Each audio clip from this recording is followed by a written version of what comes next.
Hello friends, मैं हूं आपका दोस्त निशांत और हम एक बार फिर हाजिर हैं अपनी हिस्टोरिकल सीरीज की अगली कड़ी लेकर। मित्रों, अपने पिछले एपिसोड में हमने आपको बताया था मौर्य साम्राज्य के संस्थापक चंद्रगुप्त मौर्य के बारे में। चंद्रगुप्त मौर्य के बाद उसके पुत्र बिंदुसार ने मौर्य सिंहासन संभाला और मौर्य समाज का सफलतापूर्वक शासन किया।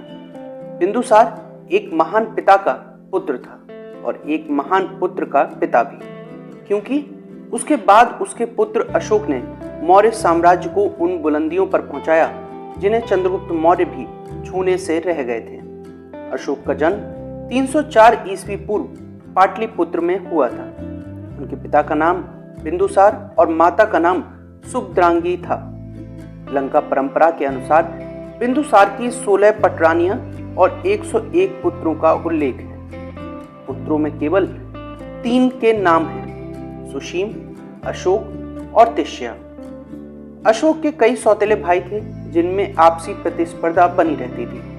बचपन से ही तीक्ष्ण बुद्धि और तलवार का धनी होने के कारण अशोक सफलता की सीढ़ियां चढ़ता गया और अपने सौतेले बड़े भाई सुशीम को हराकर मौर्य शासक बन बैठा।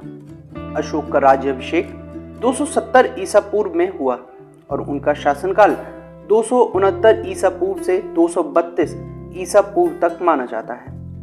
मौर्य राजवंश के चक्रवर्ती सम्राट अशोक ने अखंड भारत पर राज किया और उन्होंने मौर्य साम्राज्य को उत्तर में हिंदुकुश श्रेणी से लेकर दक्षिण में मैसूर तक और पश्चिम में अफगानिस्तान, ईरान से लेकर पूर्व में बांग्लादेश तक पहुंचा दिया था।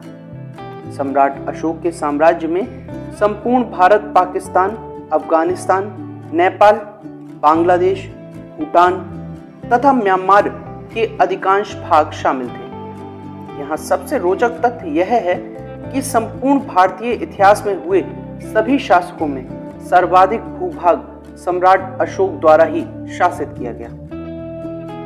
सम्राट बनने से पूर्व अशोक ने तक्षशिला और उज्जैन में हुए विद्रोहों को शांत किया, जिस कारण उसकी प्रसिद्धि बहुत बढ़ गई और उन्हें राज सिंहासन का उपयुक्त दावेदार माना जाने लगा। इससे कुपित होकर सुशीम ने अशोक की हत्या के प्रयास किए और अशोक की मां सुभद्रांगी की हत्या करवा दी।